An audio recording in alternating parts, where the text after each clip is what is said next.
Hi, I hope you enjoyed the first three parts of the podcast segment with Dr. Jaquita Shea Johnson. This is the fourth and final part. Enjoy.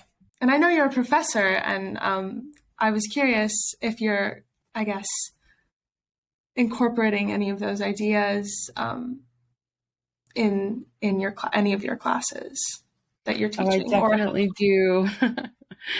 So, as an example of that, this last semester in the spring 2022 semester, what year are we even in? The pandemic really changed the way I think about time.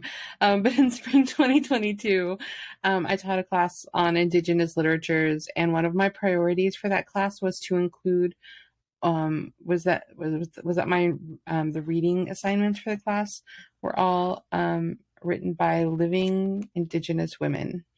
And so we didn't study just like historical texts, we studied like living experiences, and what like Native women have to say about identities and culture and different factors and power, and our histories. So trying to incorporate that sort of dialogue in general is one of my priorities as a teacher. I love seeing students engage with those thoughts too, especially when we have like Native students in the classroom who may not have had that representation before. I think it's really important.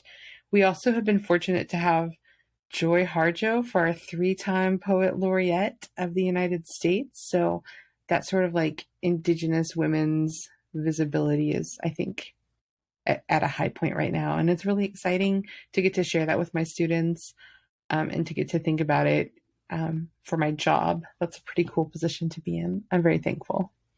yeah, that's amazing. I think that's great that you're able to impart such valuable wisdom to young minds, especially in this day and age. Yeah, I think that's amazing. Is that kind of why you chose this field of study, or was there any, like, I guess, other influences that kind of pushed you toward this? Oh, that's a good question. I think it's multi-pronged, but for me, I started to study, I was a literature major in my undergrad and my master's program, and then I started doing cultural studies. And for me, having gone through like reading a bunch of like Western literature, primarily through like American literature and British literature courses, I never felt like I connected with any of it, right? Like I was like, okay, so we're reading about Hawthorne and we're reading about Dante's Inferno, and these are all wonderful, great books, and they have a lot to teach us. But I just didn't ever see myself in any of them. And then I started to, when I was in graduate school, one of my professors introduced Paula Gunn Allen, who was a Laguna Pueblo poet and theorist. And I remember for the first time being just incredibly excited that there was a Native woman who said such beautiful, powerful things, and that were really connected to me. And one of the texts that we read from her was an article where where she did like a literary analysis of a reading, and she showed like a Western European centric analysis, a tribal centric analysis, and then an indigenous feminist analysis. And I remember just being like floored to see like that indigenous feminist study was like a thing.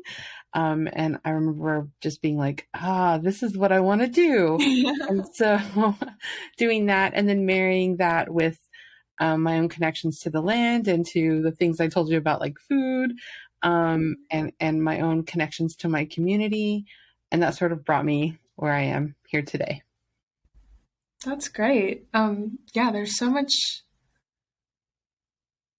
Indigenous wisdom to spread, and I think it's really important having people to do that. So thank you. I just wanted to personally thank you for choosing that as one of your passions, and educating people, and just spreading that wisdom, because I think it's so important to bring that to today. So do you have any, I guess, suggestions on how we can help preserve it in our own lives today? Because, you know, there are certain efforts being made to preserve and restore the Cherokee culture. But from your perspective, how do you think we can preserve it in our own lives? And what efforts do you also see being made outside? Those are good questions. And number one, I'm going to go back a little bit and respond to your thanks. And thank you for being interested in this. That gives me the opportunity to keep doing it, to have people who are continually interested in this and who um, like to have these conversations. I'm very excited about it. Um, I love this opportunity. For me, I think there's so many things that we can learn about it. There are a lot of great reclamation and recovery projects happening. And also, I think thinking about continuance. So there's this larger concept across Native culture called like seven generations, and so it's about thinking about seven generations ahead of us when we make our decisions and our choices, not just our immediate needs and our present, right? But to think and not just like our future, not like what will our kids deal with, but like what will our great grandchildren, have to deal with when we decide to do this thing. And so I think that sort of thinking is really powerful for for beginning to make those sorts of changes as a larger society, and also within our tribal contexts. So, like, what looks different when we think about it seven generations from now, right? Yeah, Um, I think that's a really impactful way. And so, if we can begin to think that way and to have like really extended foresight. I think that's one of the key things to making a little bit better world for ourselves. I think another thing is to think about it's really hard for us to go back and to do things in the most traditional way, right? We have yeah, to think about how we can integrate those practices into our lives as they are. It's that whole concept where you can't go back to something, like you can't go back right. to a certain part of your childhood and just like have that and preserve I that. And completely agree. right. And so so we have to figure out like how to connect it to who we are now as individuals in 2022 and beyond, right? Yeah, So when I think about like how we can, continue to do our traditional food practices. Some things we have to buy from the grocery store. Maybe we need to adapt some things. Sometimes we need to share and borrow and trade with other people. Oh, you have watercress. Well, I have Sochan. So let's maybe trade, or hmm, let me share with you and you share with me, or we do it together and make something together. That's a cool way of doing it. But I think making a concerted effort and to think about what it looks like in a sustainable, real way right. to integrate and to continue to practice whatever it is that we're practicing from our cultures. Um, I think about, and we see it a lot with like ribbon skirts, like, Hmm. so the phenomenon of people reclaiming and embracing the um, women's ribbon skirts, which are such beautiful pieces, and I'm astounded by them. But it's so cool when I see somebody like make an adaptation to it that makes it more wearable and more fun and Yeah. more like fit into who that person is. So like I've seen like shortened versions of them or different color, non-traditional types of colors or different types of patterns than we'd expect to see. But I think that's the key to carrying that thing on, to make it fit who we are, and to remember that traditions weren't always traditions, right? They were new Right. practices at some point, Right. and they were integrated into old practices. And so, not really losing sight of that larger scope. Yeah. I think that's really important, actually. You bring up a really good point of how we need to integrate it into our lives today because, you know, today is not the same as yesterday and it won't be the same as tomorrow either. So, yeah, I think that's a very interesting and valuable perspective that you bring. To kind of close this off, I'm just, would you have any advice for younger Indigenous women or just women in general and kind of reclaim that I guess power that they once had in that equality that they once had previous ways of life. Sure. I can try to anyway. I think that I'm going to start off with a little bit of a love letter to your generation.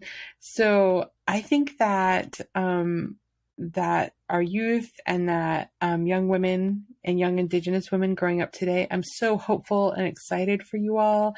You're doing such cool and important work, and your generation is so much more aware and so much more conscious of social issues and cultural issues than so many generations before you. So in a lot of different ways, right? So you may not have that historical context, but you sure have just a heightened social awareness that generations before you, including my own, weren't necessarily didn't necessarily have. So I'm one of those people who's like just so thrilled and rooting for you all so hard. And I know that a lot of other people are too. I'm just particularly loud about it. But I think that I'm so hopeful for the future and for what you all will do, and to see what you all do with, in your reclamation work and just being Indigenous women in the present time. I think just we've got to remember that we're survivors of genocide. Our presence here in itself, are that we're alive today, is resistance, right? We are already, we are people that were supposed to be erased. And so to even exist is powerful for us. Yeah. And to begin to think about, like, what does it mean for me to think about my historical power, but also my current social power? I think those are Mm. the tools, right? So the sort of work that I'm doing, like looking back and trying to find some knowledge that was lost, but that knowledge that I think empowers me, but more importantly, empowers like my niece when she gets older, and this cultural identity thing that she can share with her grandchildren and her great grandchildren, so generations away. Thinking about it in those terms, I think, can be helpful. But I'm mostly just so thrilled to see what you all do, and I think that you have more tools than I ever did at your age, which is wonderful for you. And I'm happy to help these conversations along, with maybe my work will help to support that. But I do know that there are a lot of other people doing this work too, and I would be remiss if I didn't recommend that you check out the different types Yeah. of resources that are out there depending on your own cultural identity. But I think that there's a lot to learn, and that as you carry things forward, not to lose your own critical senses of culture and identity and self. And by critical, I mean like inquiry based, not necessarily like criticism based, right? Yeah. But to begin, to continue carrying on those things that your generation is doing in such a powerful way. I look forward to seeing what it yields. Thank you for that. I really, really appreciate that. um, Thank you so much, Professor Shay Johnson. That was an incredible conversation. Oh, you're welcome. Um, um, yeah, we really appreciate you taking the time today, and sharing this wisdom with us. I think it's so invaluable, especially with your insider and expert perspective. It's so unique. So I really, really do appreciate you taking the time today and sharing it with us. So I hope to have you on the series again. And if anyone is interested, please check out Professor Shay Johnson's work on our podcast webpage, or hers as well. I believe you have one, right? Yeah, it's jaquitaShay.org is my website. Yeah. Thank you so much. You're welcome. Thank you.